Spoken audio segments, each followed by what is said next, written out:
భక్తజనులకు నమస్కారము. శ్రీ గణేశాయ నమః, శ్రీ సరస్వత్యాయ నమః, శ్రీ పాదవల్లభ నృసింహ సరస్వతి, శ్రీ గురు దత్తాత్రేయాయ నమః. ఆంజనేయ చరిత్రలో మనం హనుమంతుడి నవావతారాల గురించి చెప్పుకుంటున్నాం కదా. దాంట్లో మనం సువర్చల ఆంజనేయ స్వామి అవతార కథలో ధ్వజదత్తుడు బాధపడుతుంటే భార్య ఓదార్చటం, తర్వాత అతను ఒక నిశ్చయానికి రావటం దాకా చెప్పుకున్నాం కదా. తర్వాత కథలో ఏం జరిగిందో ఇవాళ చూద్దాం. తను ఉన్న భార్యకి ఎలాగో తిండి పెట్టలేకపోతున్నాడు. అటువంటప్పుడు కొన్నాళ్ళు ఇంట్లో లేకపోతే నష్టం ఏమిటి కనుక తను ధైర్యం చేసి ఇల్లు వదిలి ఏదైనా క్షేత్రానికి వెళ్ళి కొన్నాళ్ళు గట్టి దీక్ష పట్టి తపస్సు చేసి సంపదలు సాధించి తీరవలసిందే. అయితే ఎక్కడికి వెళ్ళాలి? పూర్వజన్మ సంస్కారం అతన్ని నైమిషారణ్యానికే ఈడ్చింది. ఆ రోజుల్లో అక్కడ పుష్కరుడనే ముని ప్రసిద్ధుడుగా ఉండేవాడు.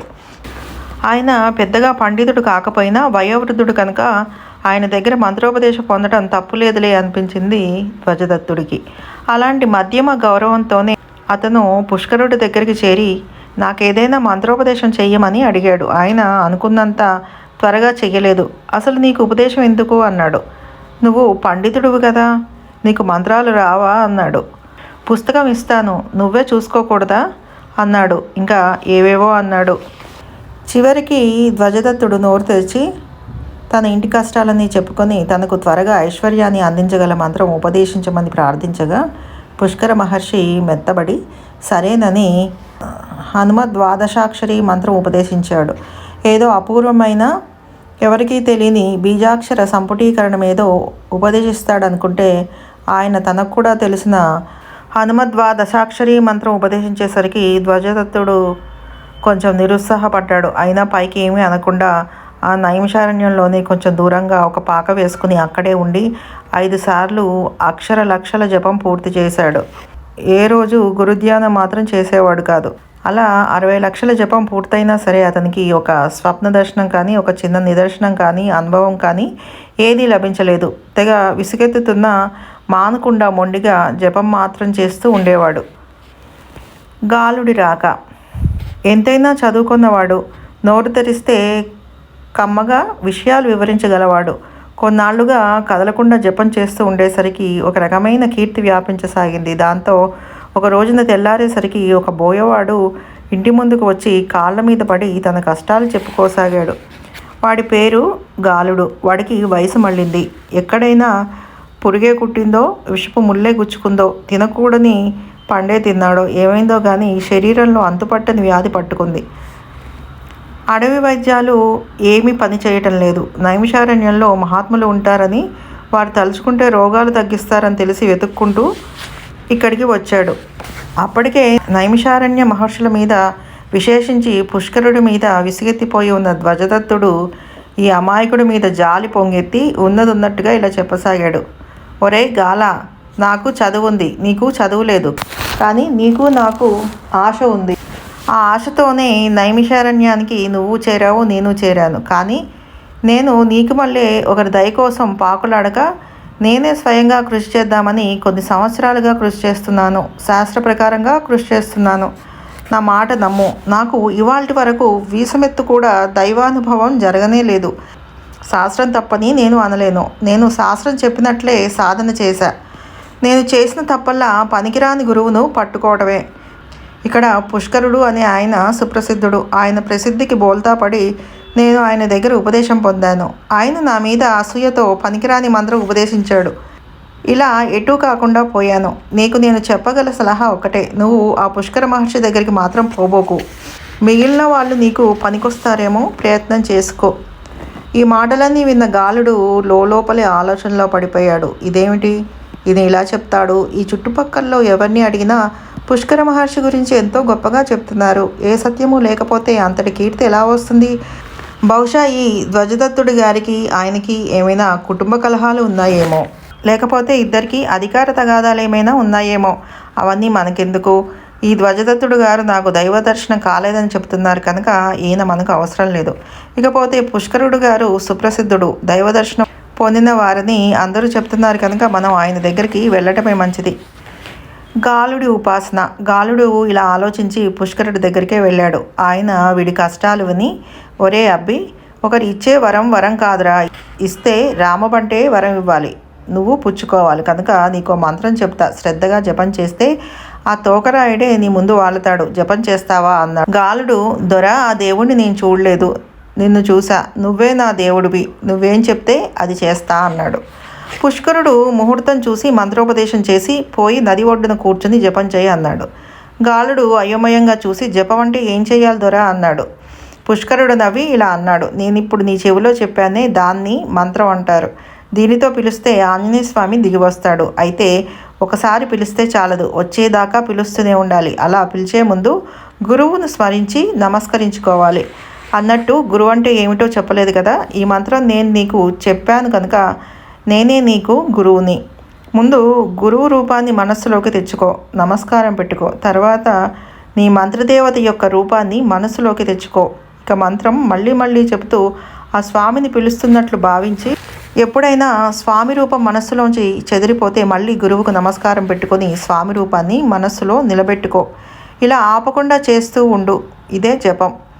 గాలుడు నదీ తీరానికి వెళ్ళి అపారమైన గురుభక్తితో చెప్పింది చెప్పినట్టు చేశాడు. ఒక మాల తిరిగేసరికి వాడికి స్వామి దర్శనం లభించి శరీరంలో ఉన్న రోగాలన్నీ పోయి వజ్రకాయుడిగా తయారయ్యాడు.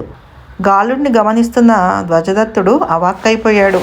ఎంత ఆలోచించినా తనకు సిద్ధి లభించకపోవడానికి, గాలుడికి సిద్ధి లభించడానికి కారణం ఏమిటో అర్థం కాలేదు. ఇందులో పుష్కరుడి మోసమేమీ లేదని, తనకు తెలియని కిటికేదో ఉందని గట్టిగా తోచసాగింది ధ్వజదత్తుడి పశ్చాత్తాపం. దాంతో అతను సరాసరి పుష్కర మహర్షి దగ్గరికే వెళ్ళి ఆ మాటే సూటిగా అడిగాడు. ఆయన కొంచెం నిదానించి ఇలా చెప్పాడు, ధ్వజదత్త, నువ్వు పండితుడివి, నీకు తెలియని ఉపాసన రహస్యం లేదు. అయినా అడుగుతున్నావు కనుక నాకు తెలిసింది చెప్తాను. ఈశ్వరుడు, గురువు, ఉపాసకుడు, ఇవి 3 స్వరూపాలు, ఒకే చైతన్యం యొక్క 3 స్వరూపాలు.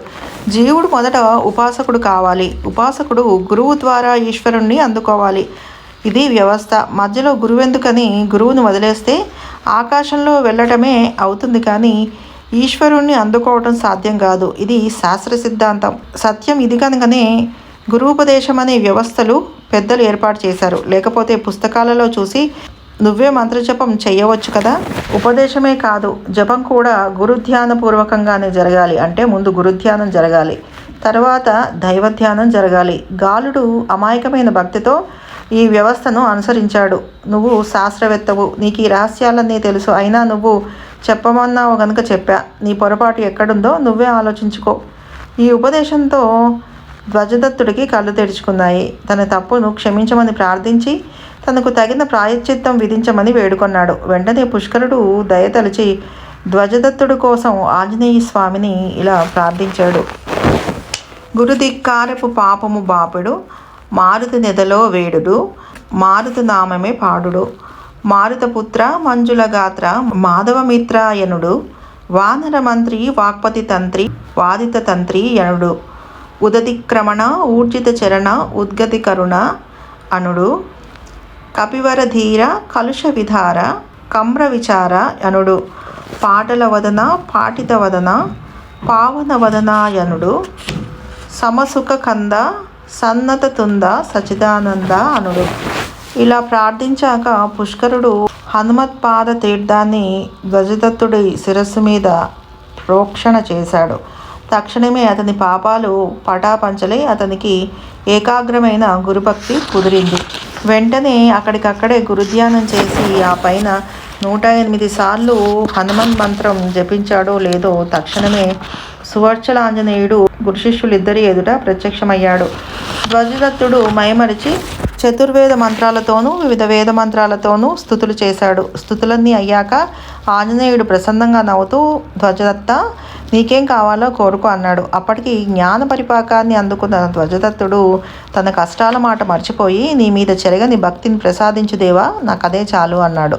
అప్పుడు ఆంజనేయ స్వామి తన భార్య వంక చూస్తూ, దేవి, నేను నా భక్తుల కష్టాలను సహించలేను. వాళ్ళు జ్ఞానులై ఐహిక సుఖాలను కోరకపోయినా నా భక్తులు కష్టపడుతుంటే సహించలేను అన్నాడు.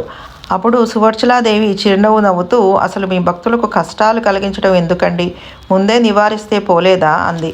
ఆంజనేయ స్వామి ధ్వజదత్తుడి వంక చూసి ఇలా అన్నాడు, ధ్వజదత్త, మీ అమ్మగారు ఏమంటుందో వింటున్నావా? అసలు నీకు కష్టాలు కలగకుండానే ఉండవలసిందంట.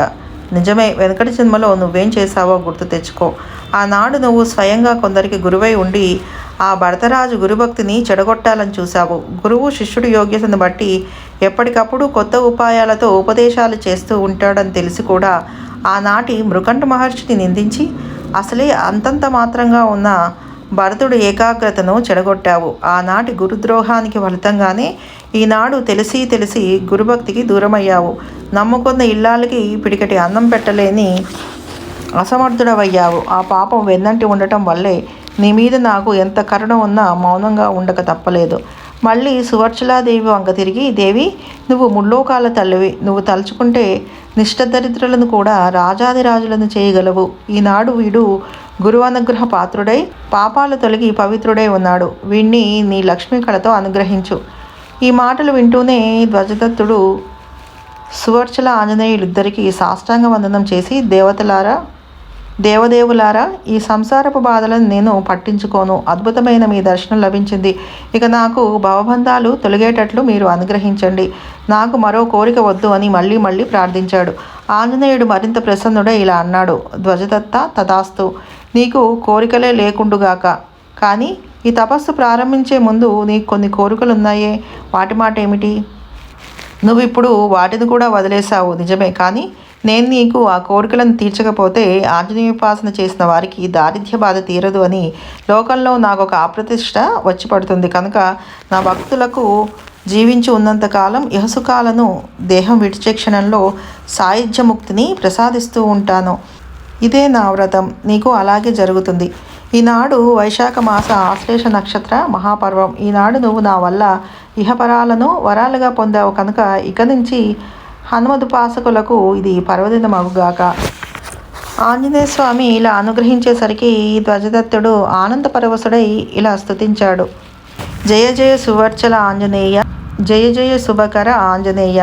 విని శృతులతో కదలుగా, ఎడదల బెడదలే కదలెగా. గురువని వెలుగులో నీవుగా, కనబడి మెలికలి తొలిగెగా. అణువులో నింగిలో సమముగా, మనసులో మాటలో నిండుగా. మెదలడి తత్వమే తోచగా, తల్లిగా తండ్రిగా రెండుగా. ఆకలి అలని అంచుల, గర్వము గురువనే పంచల. ఊపులే ఆగి నా గుండెల, వెలిస సచ్చిదానందమిలా. ధ్వజదత్తుడిలా స్తుతులు చేశాక ఆంజనేయ స్వామి సపరివారంగా అంతర్ధానం కాగా, ధ్వజదత్తుడు సవినీయంగా గురుపూజ చేసి ఆయన అనుమతితో స్వగృహానికి చేరాడు. అక్కడికి వెళ్ళేసరికి తన పూరిపాక ఉండవలసిన చోట దివ్య భవనం కనిపించింది. ధ్వజదత్తుడు మొదట్లో కంగారు పడినా ఇదంతా సువర్చనాంజనేయుడి అనుగ్రహ ఫలమేనని, దానివల్లే తన భార్య నానావిధ ఆవరణాలతోనూ మహారాణిలాగా ఆ దివ్య భవనంలో సంచరిస్తోందని గ్రహించి సువర్చల ఆంజనేయ స్వామి యందు మరింత భక్తి శ్రద్ధలు పెరిగి జీవిత శేషమంతా సుఖంగా గడిపి చివరికి ధర్మపత్ని సహితుడై ఆంజనేయ సన్నిధికి చేరాడు. ఇలా ఇహపర సుఖాలు రెండింటినీ ఏకకాలంలో అందించగల దివ్య స్వరూపమే సువర్చల ఆంజనేయ అవతారం. తర్వాత కథలో ఏం జరిగిందో రేపు చూద్దాం.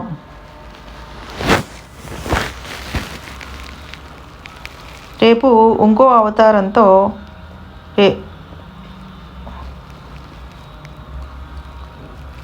సర్వం శ్రీగురు పాదారవింద అర్పణమస్తు. సర్వే జన సుఖినో భవంతు. శుభం భూయాత్.